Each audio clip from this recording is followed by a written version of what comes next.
کرمانی صاحب، آپ نے اس وقت لاہور کے سب سے بڑے لیڈر کو ووٹ نہیں ڈالا جس نے 1,75,000 ووٹ لیا؟ دیکھیں، میں ووٹ ڈالنے جب گیا تھا، میں پہلے بھی آن ریکارڈ ہوں، لیکن میں نے اون چودھری صاحب کو ووٹ نہیں ڈالا۔ بسم اللہ الرحمن الرحیم۔ نظیر، آصف کرمانی نے دل پہ ہاتھ رکھ کے بڑا سچ بول دیا ہے۔ لاہور کے حلقوں میں کیا ہوتا رہا اور الیکشن کے دن جو ہے وہاں کی آب و ہوا کیا کہہ رہی تھی، اور آصف کرمانی نے کس کو ووٹ ڈالا اور کس کو ووٹ نہیں ڈالا۔ ہم آپ کو پہلے ان کا بیان سناتے ہیں اور پھر سے بات کرتے ہیں۔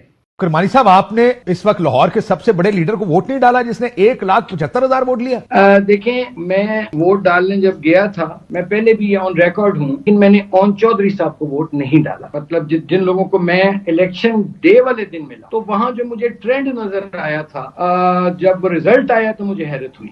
یہ میں نہیں صرف کہہ رہا، یہ پورے اس حلقے کی ایک پلس آپ سمجھ لیجئے، چونکہ نظر آ رہا تھا نا، کوئی میں وہاں کوئی جو دیکھ سکتا تھا، جو محسوس کر سکتا تھا، اس کو نظر آ رہا تھا کہ اس وقت اس حلقے میں ہوا کدھر چل رہی۔ اب میں کیسے اس ہوا کے مخالف آپ سے بات کر لوں؟ میں نے جو دیکھا ہے میں وہ آپ کو بیان کر رہا ہوں۔ دیکھیں، ہوا جو سی تھی جو میں نے دیکھا، وہ یہ اون صاحب کے حق میں نہیں چلتی۔ نظیر، نہ صرف آصف کرمانی کا یہ کہنا ہے کہ الیکشن کا جو رزلٹ آیا وہ ایکسپیکٹ نہیں کیا جا رہا تھا۔ ہر شخص کے لیے جو ہے یہ رزلٹ جو ہے ان ایکسپیکٹڈ تھا۔ 8 فروری کی رات جو الیکشن کا رزلٹ آیا، 9 فروری کو جو الیکشن کا رزلٹ آیا وہ بالکل ہی ان ایکسپیکٹڈ تھا۔ 8 فروری کو جیتنے والے لوگ ہار گئے اور 9 فروری کو جیتنے والے لوگ وہ لوگ تھے جو کہ 8 فروری کو ہار چکے تھے۔ آصف کرمانی کا کہنا ہے کہ لاہور میں اون چودھری نے 1,75,000 ووٹ لیے، لیکن آصف کرمانی کا کہنا ہے کہ انہوں نے اون چودھری کو ووٹ نہیں دیا، اور جو آب و ہوا انہیں جو ہے وہاں پہ نظر آئی اس کے مطابق جو ہے اون چودھری کو کسی بھی صورت میں اتنے ووٹ نہیں مل سکتے تھے۔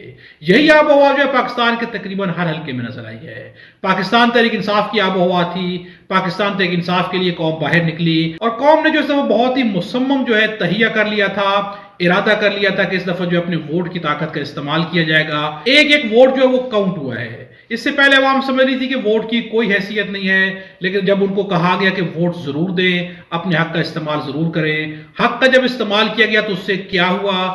2024 کے الیکشن کے بعد جو کچھ ہوا وہ شاید پاکستان کی پچھلی سیاسی تاریخ میں کسی بھی الیکشن کے بعد جو ہے اس طرح سے نہیں ہوا۔ جس طرح سے 2024 کے الیکشن کے 9 فروری کے رزلٹ کو جو ہے عوام نے مسترد کیا، اس کی کوئی بھی نظیر جو ہے تاریخ میں نہیں ملتی۔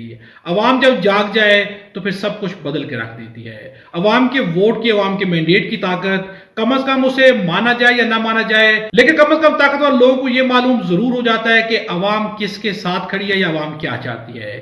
جب بھی آپ عوام کے اگینسٹ جائیں گے تو عوام کے اگینسٹ جانا آپ کے حق میں کبھی بھی بہتر نہیں ہوگا، کیونکہ سب سے بڑی جو طاقت ہے وہ جمہوریت کی طاقت ہے، اور جمہور جو ہے یا جمہوریت جو ہے وہ عوام ہے۔ عوام کی طاقت کو آپ کسی بھی صورت میں نیگلیکٹ نہیں کر سکتے۔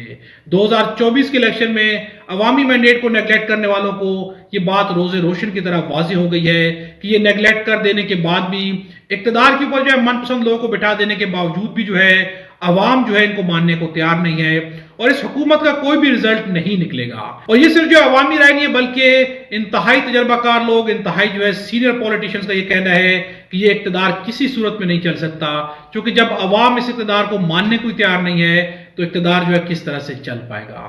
عوام کی رائے کی بہت بڑی اہمیت ہے، جس کو آج بھی سمجھنے والے نہیں سمجھ پا رہے۔ اگر وقت پہ سمجھ جائیں گے تو یہ عوام جو ہے ان کے ساتھ بھی رہے گی۔ عوام چاہتی ہے کہ جس کو انہوں نے مینڈیٹ دیا ان کو اقتدار پہ لایا جائے تاکہ وہ آ کے ملک ان مسائل سے نکالیں۔ اپنی رائے کا اظہار جو ہے کمنٹس میں ضرور کیجیے گا۔ خدا ہم سب کو اور ہمارے وطن پاکستان کو اپنی زبان میں رکھے۔